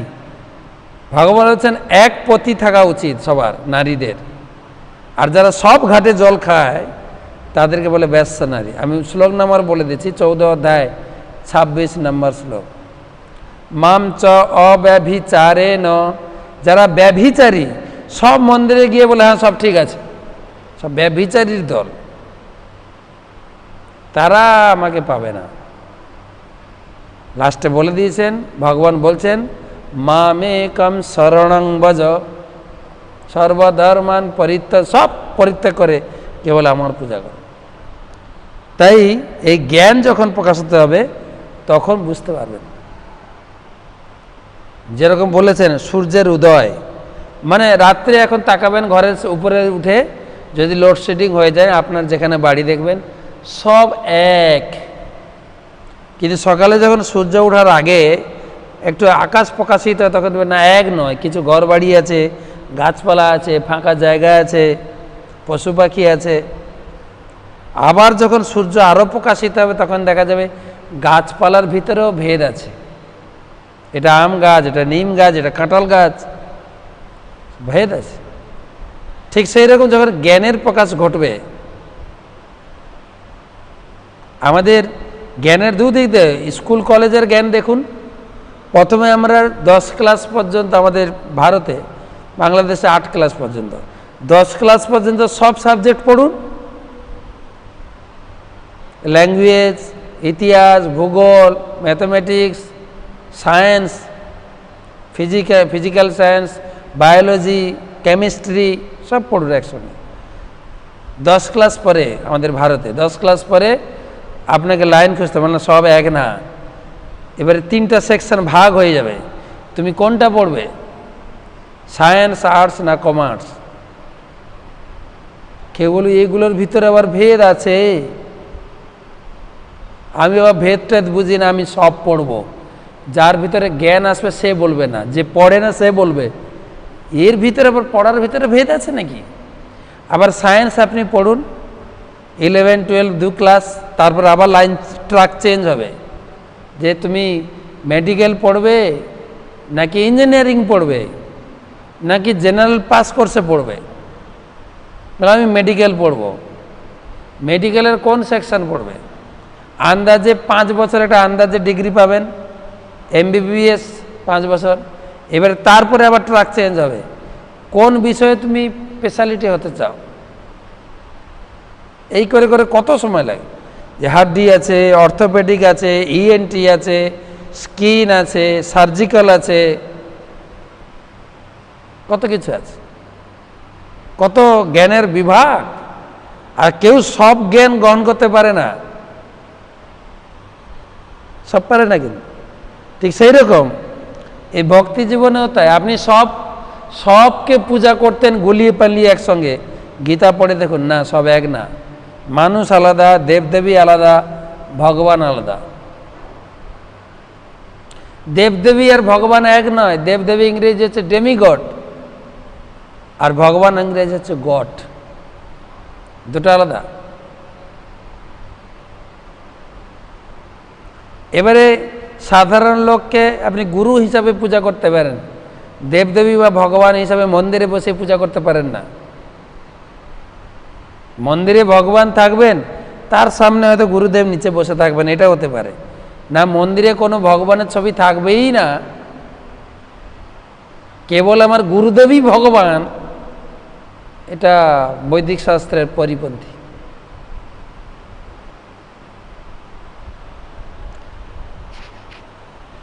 দেখবেন সাধারণ মানুষ দেবদেবী মন্দিরকে বলা হয় দেবালয়, যেখানে দেবতার পূজা করা হবে বা ভগবানের পূজা করা হবে। এবারে দেবদেবী আর ভগবান এক না। দেবদেবীরা হচ্ছেন ঈশ্বর, সেদিন আমরা বলেছি। ঈশ্বরের উপরে মহেশ্বর, মহেশ্বরের উপরে পরমেশ্বর। যদিও দেখা যায় মহেশ্বরের উপরে দেবী দাঁড়িয়ে আছেন, একটা ছবি দেখা যায়, কিন্তু দাঁড়িয়ে থাকলেও সে পিকচার আপনাকে সিগন্যাল দেবে যে দাঁড়ানো ঠিক হয়নি, ঠিক না। আছে তো, ছবি দেখুন না।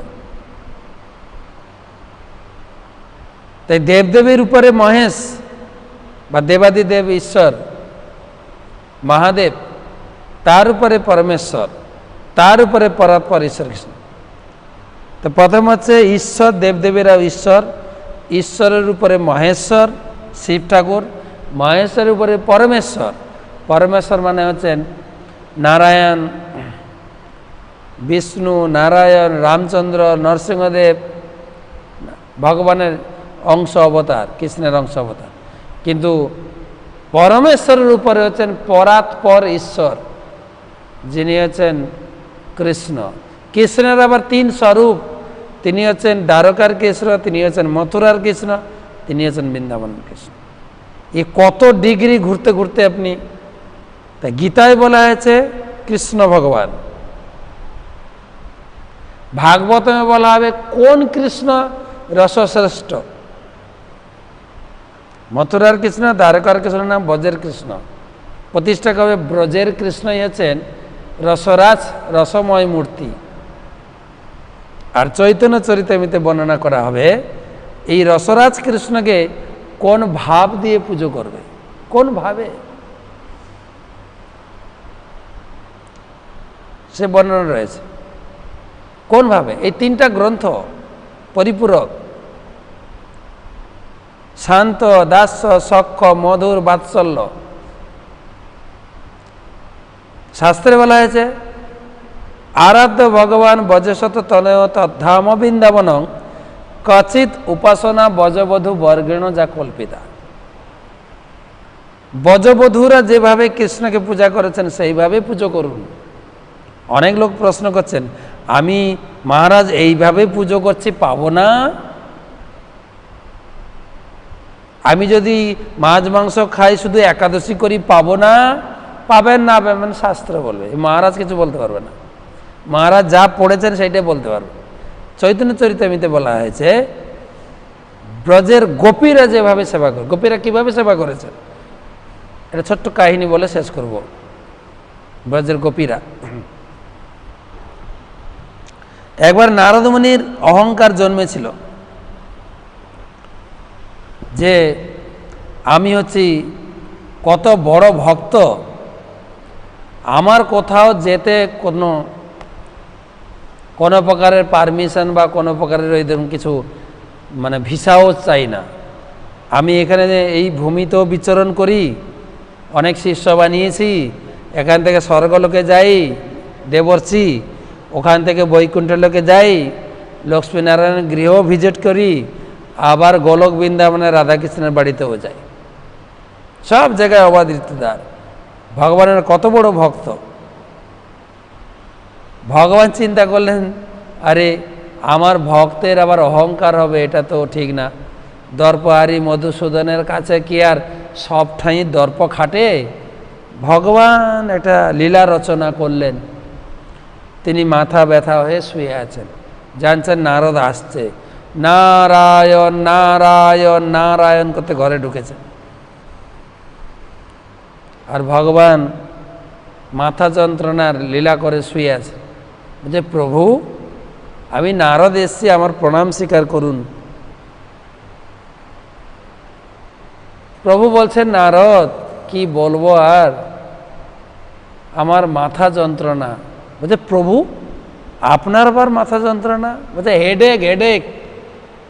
প্রতি বাড়িতে লোক, স্বামী স্ত্রী আর একটা বাচ্চা, প্রায় বাড়িতে 2.5 জনের সংসার, স্বামী স্ত্রী 2 জন আর একটা বাচ্চা, তা আবার হেডেক হেডেক প্রতি বাড়িতে, কি করে চলবে? আর মাথা চুল, গালে হাত দিয়ে বসে মাথা চুলকায়, মাথা চুলের চুলগুলো পড়ছে খুলে খুলে। আর মাথার চুল কি করে আটকাবে? পেপার পড়ছে, টিভি পড়ছে, টিভি দেখছে, কি তেল লাগানো যায়, এই করে কত টাকা খরচা করে মাথায়। প্রভুপাদ বললেন আমাদের অত টাকা পয়সা নেই, মাথা নেড়া করে ভজন করো বাস।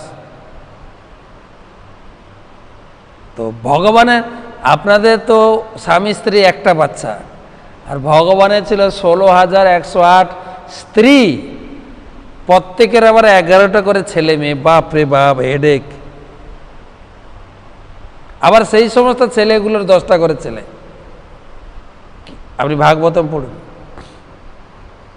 তো এর জন্য হেডেক ছিল না ভগবানের, হেডেকটা তো নারদ মুনিকে শিক্ষা দেওয়ার জন্য। বলছে প্রভু আপনারও হেডেক, আর আপনারা যারা শুনছেন আপনারা কি মনে করেন ভগবানের আবার হেডেক হয় নাকি, মাথা যন্ত্রণা হয় নাকি? কি বলছেন মহারাজ, লীলা। বলছে প্রভু আপনার মাথা যন্ত্রণা, এই দাস নারদ আপনার জন্য কি করতে পারে? বলছে মেডিসিন আনো। বলছে প্রভু আপনি বলুন কি মেডিসিন? ভগবান রোগী, ভগবান আমার প্রেসক্রিপশন করছেন এই ওষুধটা। বলে কি ওষুধ?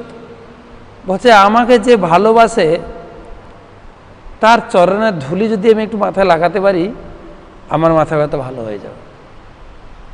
নারদ স্টাক হয়ে গেছে। বলছে প্রভু কি বলেন? কোন ভক্ত সাহস করে তার চরণের ধুলি আপনার মাথায় দেবে? বলছে নারদ কথা না বলে যাও না, আমার মাথা ব্যথা বাড়ছে, যাও যাও তুমি যাও এখান থেকে, ওষুধ নিয়ে আসো। নারদ মুনি বলছেন প্রভুর মাথা যন্ত্রণা না মাথা খারাপ? মাথা যন্ত্রণা না মাথা খারাপ?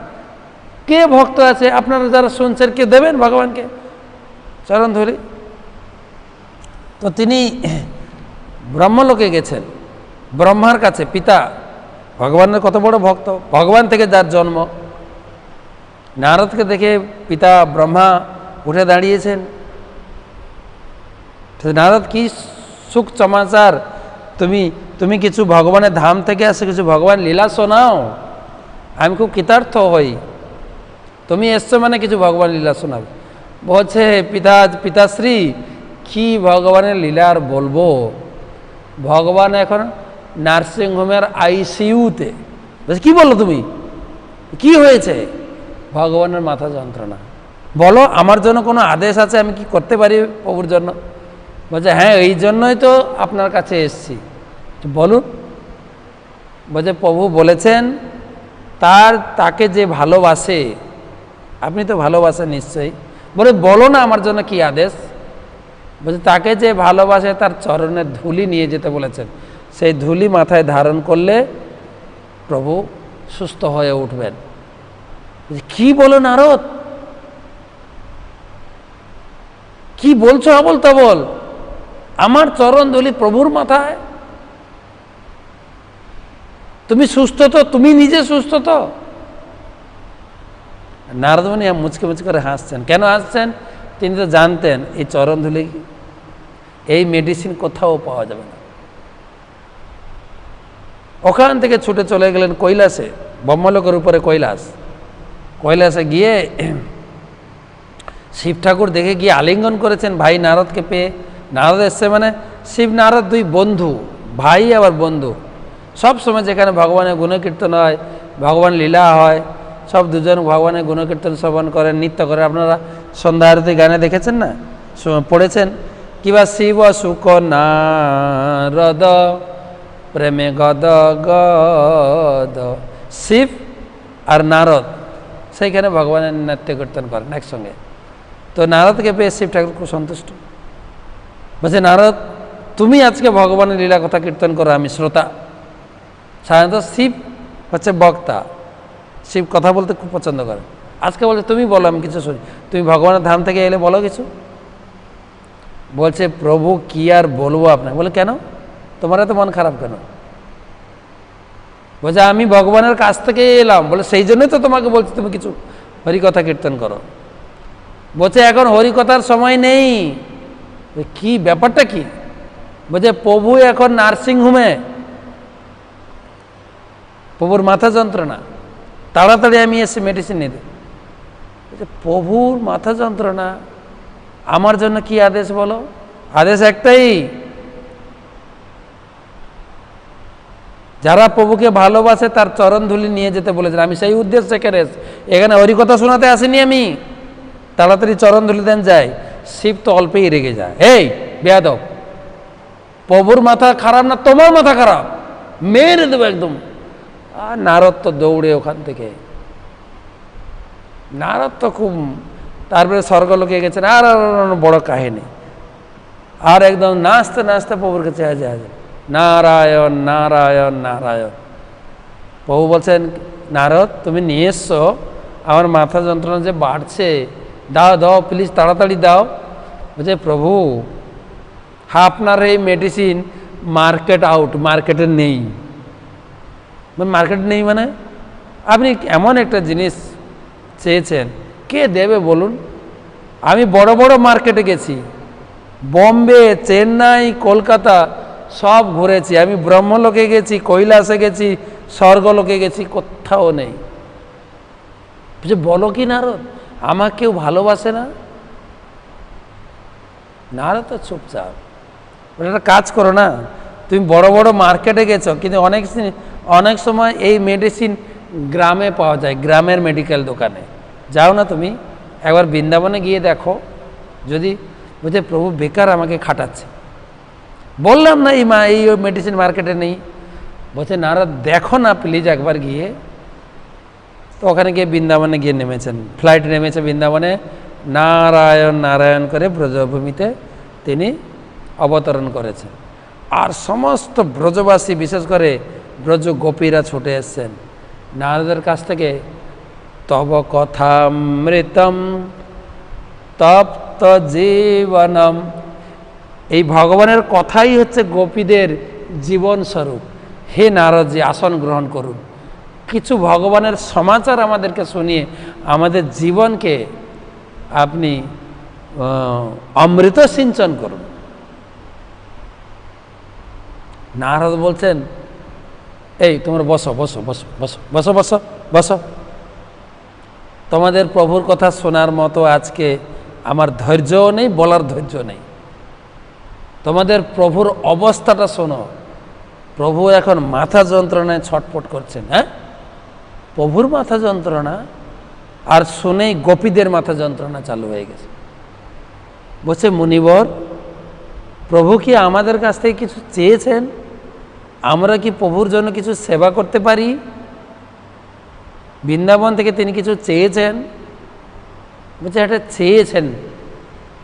কি চেয়েছেন তাড়াতাড়ি বলুন, আপনি দেরি করবেন না, তাড়াতাড়ি বলুন, অকপটে বলুন, আমাদের যদি করার কিছু থাকে আমরা করব। বলছে, এমন একটা কথা প্রভু বলেছেন। বলছে, কি বলেছেন সেটা তো বলুন। নারদ মুনি সব জায়গা পায়নি, তো এখানে কি হেলা বলে, কি যে প্রভুর মন আমি বুঝি না, কি একটা চেয়ে বসলেন। বলছে, কি চেয়েছেন?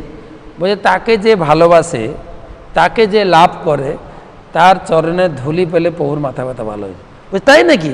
এইটুকু কথা? এই ধুলি ধুলি, পা ঝাড়ো, পা ঝাড়ো, এখানে ঝাড়ো ঝাড়ো ঝাড়ো ঝাড়ো ঝাড়ো।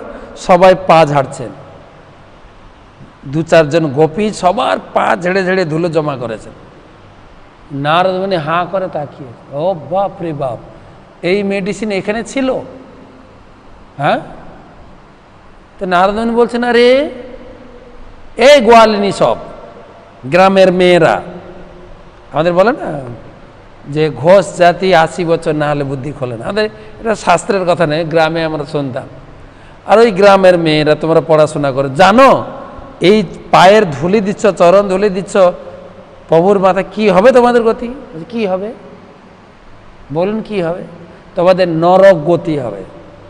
বলছে, আচ্ছা আপনি যে বললেন প্রভুর মাথা ভালো হবে, মাথা যন্ত্রণা সেরে যাবে, এটা বলুন না, এই চরণধুলি প্রভুর মাথায় লাগালে কি প্রভুর মাথা যন্ত্রণা সেরে যাবে?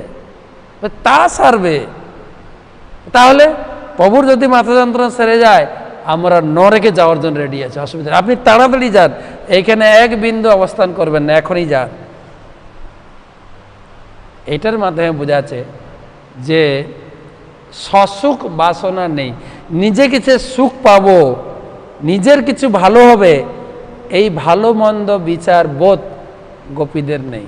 এটাই হচ্ছে ভক্তির চরম পরাকাষ্ঠা, যে কেবলমাত্র ভগবানের সুখ প্রার্থনা করে, কেবলমাত্র ভগবানের সুখের বিধানেই কর্ম করে। সে নিজের কেবলমাত্র সুখ দেখেন না, আমি ভগবানের ভক্তি করছি, আমি কত সুন্দর প্রসাদ পাচ্ছি, আর দারুণ টেস্ট, সেটা ভক্তির পরাকাষ্ঠা। এটা চৈতন্য চরিতামৃতের উচ্চাঙ্গের বর্ণনা, সে চৈতন্য চরিতামৃতে পাওয়া যায়। তাই এই হচ্ছে কর্মযোগী ভক্তিযোগের শ্রেষ্ঠতা বর্ণনা করা হয়েছে চৈতন্য চরিতামৃতে, পড়ুন। তাই আজকে এই পর্যন্ত রাখছি। কর্মসন্ন্যাস যোগের আমরা 16 পর্যন্ত আমরা এই করলাম। কয়েকটা প্রশ্ন নেব। শঙ্খদাস, ভক্তির কর্মটাকে অকর্ম বলা হয় কেন? আমি উত্তর দিয়েছি, যেহেতু ভক্তিতে সমস্ত কর্ম ভগবানের সেবায় লাগানো হয়। কর্ম, বিকর্ম, অকর্ম। কর্ম মানে হচ্ছে ভালো কর্ম, যেটা হচ্ছে ঊর্ধ্ব দিকে নিয়ে যায়, স্বর্গ আদি লোকে। বিকর্ম মানে পাপ কর্ম, নিচে নিয়ে যায়। আর অকর্ম কেবল ভগবানের সুখের জন্য কর্ম করা হয়, এই কর্মের ভালো মন্দ কোনো ফল আমাদের হাতে নেই, এই রয়েছে ভগবানের হাতে। তাই এগুলো ইস্টার প্রশ্ন। আজকের প্রশ্ন কোথা থেকে?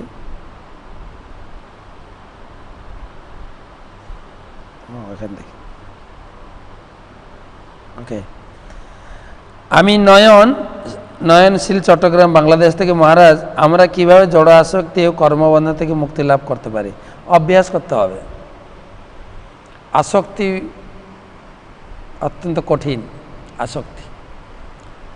অভ্যাস, ভগবান বলেছেন অভ্যাস এবং জ্ঞানের বিচার। এখানে বললেন যে যখন জ্ঞানরূপ সূর্যের উদয় হবে তখন জানতে পারবে যে এই কোনো কিছু জিনিস আমার জীবনকে সুখ দিতে পারে না, তখন ধীরে ধীরে আসক্তি থেকে আমি মুক্ত হব, কর্মবন্ধন থেকে মুক্ত হব।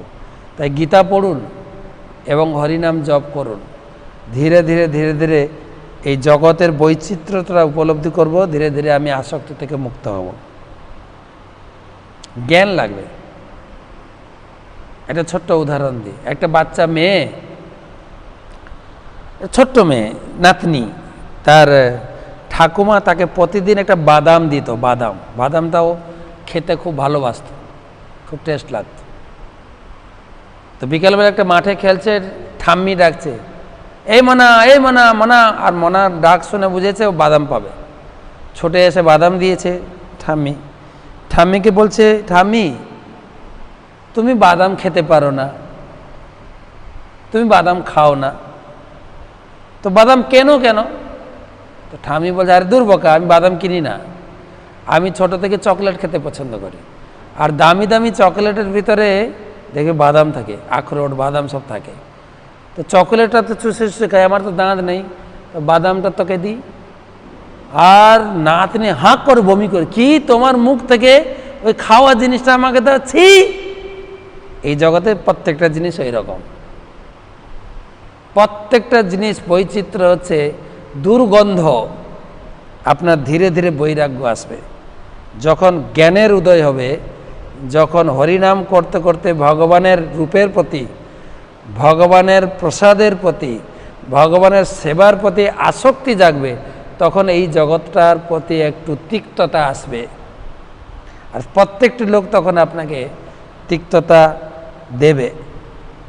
প্রভুপাদের জীবনেও দেখা যায়, তার সংসার লোক তাকে ত্যাগ করেছিলেন। শিমুল সরকার, চট্টগ্রাম থেকে। আমার প্রশ্ন হলো, গঙ্গা জল পান আর গীতা পাঠ করলে কি হয়? বিষয়টা বুঝলাম না। বলছে গঙ্গা জলে স্নান বা গঙ্গা জল পান করলে মানুষ পাপ থেকে মুক্তি হয়, কিন্তু কেউ যদি গীতার জ্ঞানে নিজেকে কেউ একবার অভিষিক্ত করতে পারে, তার জড় জীবনের সমস্ত কলুষতা থেকে মুক্ত হবে। আর গীতার গঙ্গা জলে অভিষিক্ত মানে গীতার জ্ঞান। এমন নয় যে লোকে বলে না গীতা ঘরে রাখলে জল তুলসী দিতে হবে, তার মানে গীতার উপরে জল ঢালবেন নাকি গীতাটাকে জলে ডুবিয়ে খাবেন, কোনটা?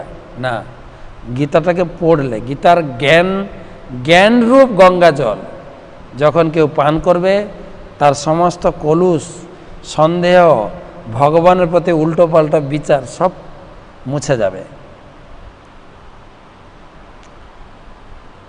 পাকুড়া নানুর থেকে অভিজিৎ ঘোষ। আমার প্রশ্ন, কি করে বুঝবো যে আমি ভক্তিপথে অগ্রসর হচ্ছি?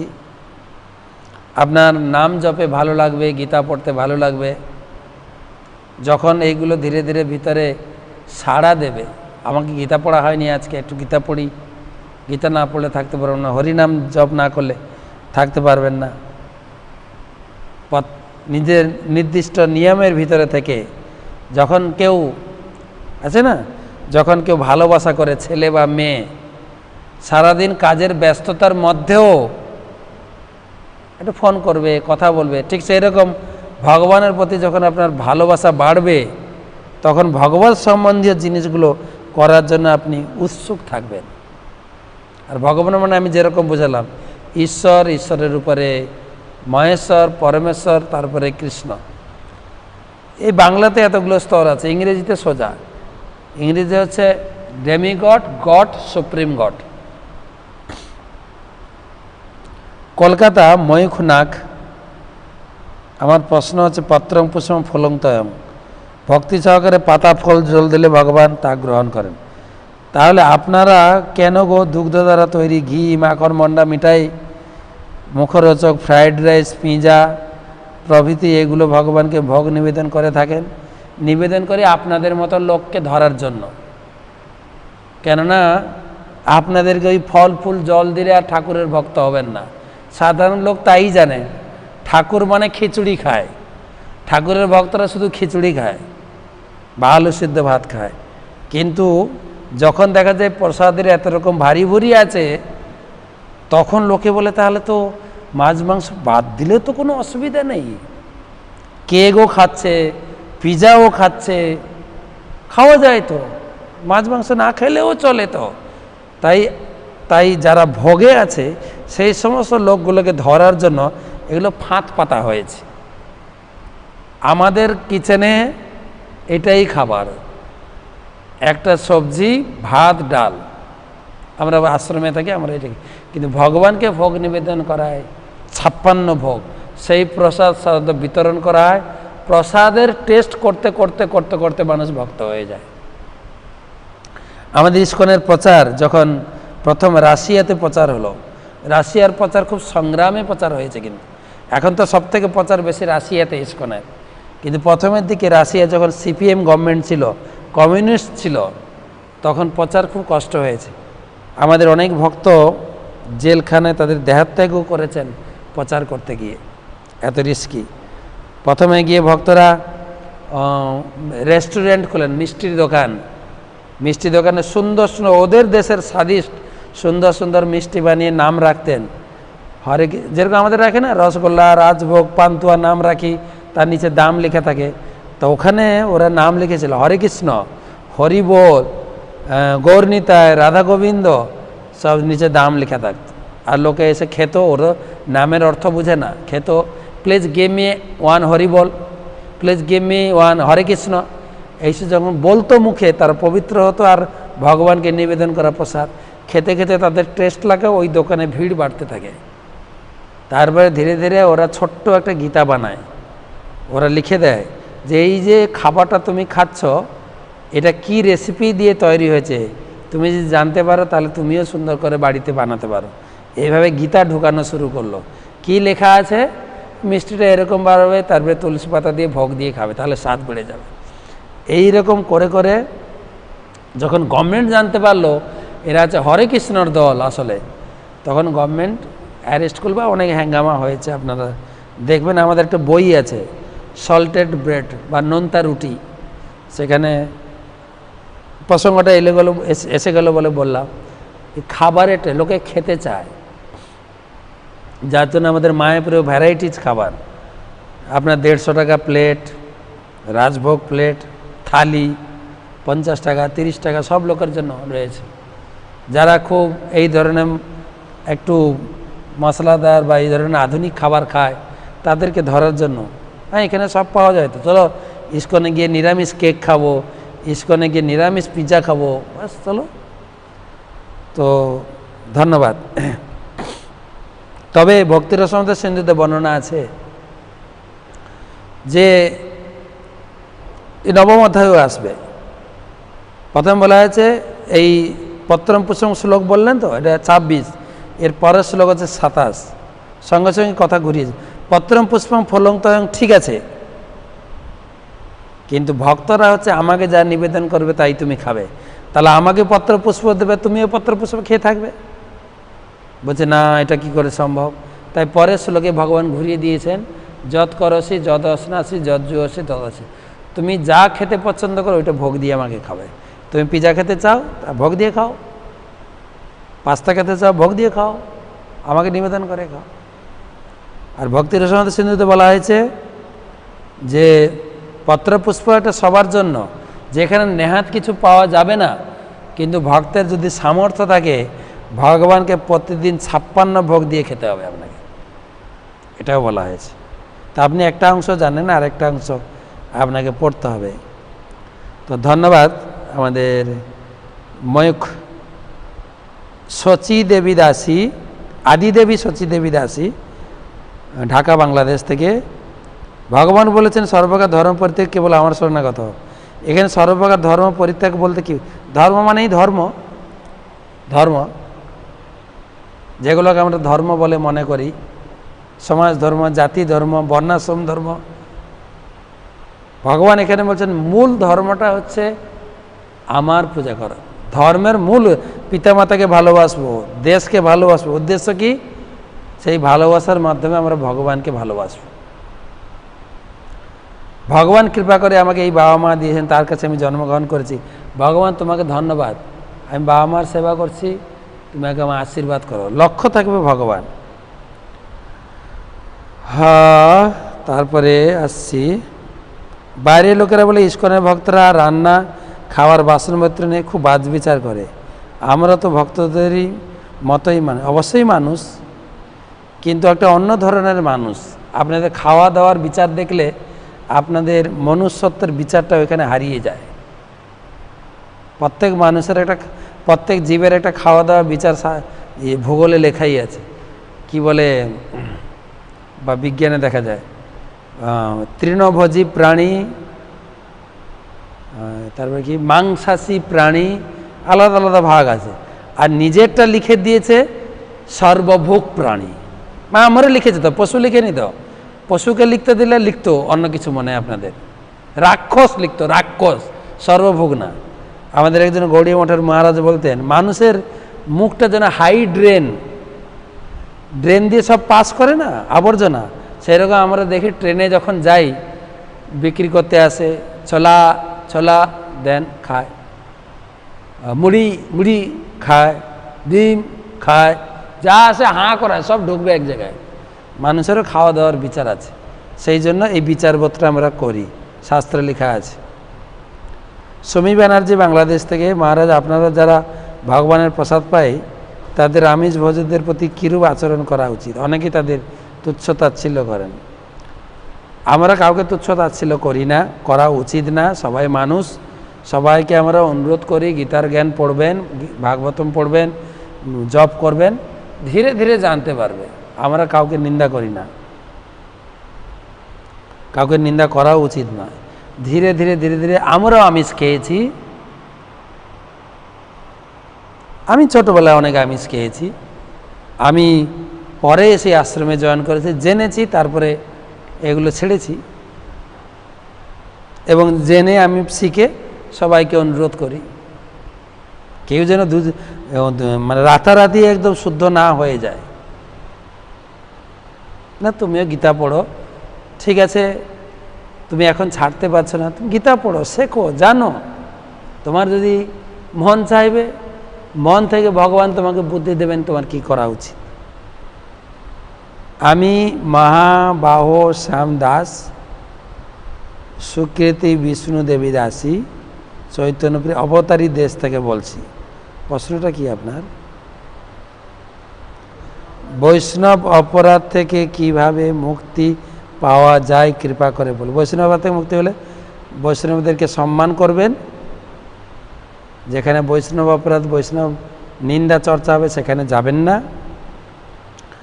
আর একটা পন্থা আছে, আমাদের ভক্তিগীতি সঞ্চয়ন বা নামহট্ট বইতে অনেক বৈষ্ণব গীতি আছে। ওহে বৈষ্ণব ঠাকুর দয়ার সাগর এ দাসে করুণা করি, অথবা আরেকটা গান, অনেক বৈষ্ণব গান আছে, বৃন্দাবনবাসী যত বৈষ্ণবের গণ, যত বৈষ্ণব বন্দনা আছে সকালবেলা গাইবেন, তাহলে বৈষ্ণব অপরাধ থেকে মুক্ত হবেন। শিল্পী রানী বাংলাদেশ বরিশাল কুয়াকাটা থেকে, ভিন্ন ভিন্ন ধর্মাবলম্বী মানুষেরা ঈশ্বর উপাসনার পদ্ধতিও ভিন্ন ভিন্ন, তাহলে তাদের মুক্তির পথে কে কি ভিন্ন প্রকার, নাকি সব মুক্তি জীব মুক্ত হয় না? না, মুক্তি তো কেবল মুক্তিদাতা মুকুন্দ দেবে। মুক্তিদাতা মুকুন্দ, নারায়ণ, রামচন্দ্র, কোনো দেবদেবী আপনাকে মুক্তি দিতে পারবে না। তা আপনি আবার নারায়ণ, রামচন্দ্র তাদের মুক্তি দিয়ে তাদের ধামে নিয়ে যেতে পারবেন। সর্বশ্রেষ্ঠ মুক্তি হচ্ছে কৃষ্ণ দেবেন, যার নাম হচ্ছে মুকুন্দ। সে আপনাকে তার ধামে নিয়ে যাবেন, আপনার প্রকৃত স্বরূপ যে কৃষ্ণের দাস সেখানে সেইখানে পৌঁছে দেবেন। চট্টগ্রাম থেকে রনি সর্দার, মহাপ্রভু বলেন ভগবান, তাহলে তিনি কেন কৃষ্ণ ভক্তি চেষ্টা করেছেন? আচরণ করে শিক্ষা দিয়েছেন। তিনি কৃষ্ণ ভক্তি প্রচার করেছেন গীতায়, গীতাতে তিনি কৃষ্ণ ভক্তির বিজ্ঞান দিয়েছেন। কিন্তু তিনি 1000 গীতার জ্ঞান দিয়েছিলেন দাপর যুগের শেষে। 1000 বছর অপেক্ষা করলেন, 2000, 3000, 4000, 4500 বছর অপেক্ষা করার পরে দেখলেন গীতা কেউ পড়ছে না, ভক্তি করছে না। তাই তিনি চিন্তা করলেন আমি নিজে যাব, গীতা পড়ব, আর গীতা পড়ে লোককে শেখাবো। তাই তিনি ভক্ত বেশে এসেছিলেন, তাই তাকে ছন্ন অবতার বলা হয়। রনের আরেকটা প্রশ্ন দেখছি,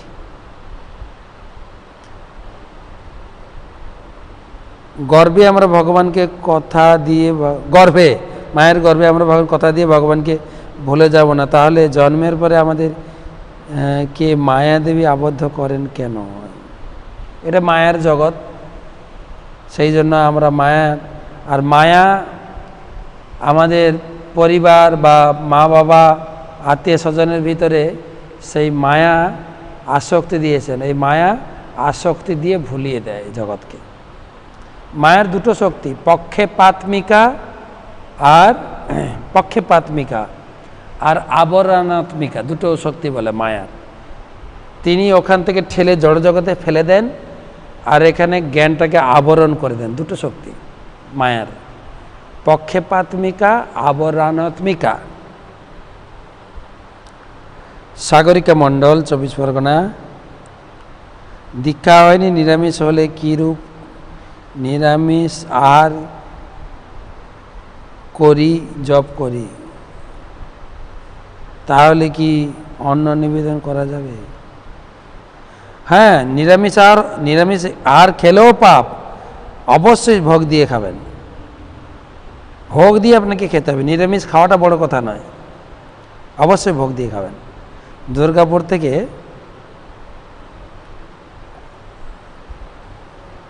হ্লাদিনী শক্তি, দুর্গাপুর থেকে কে?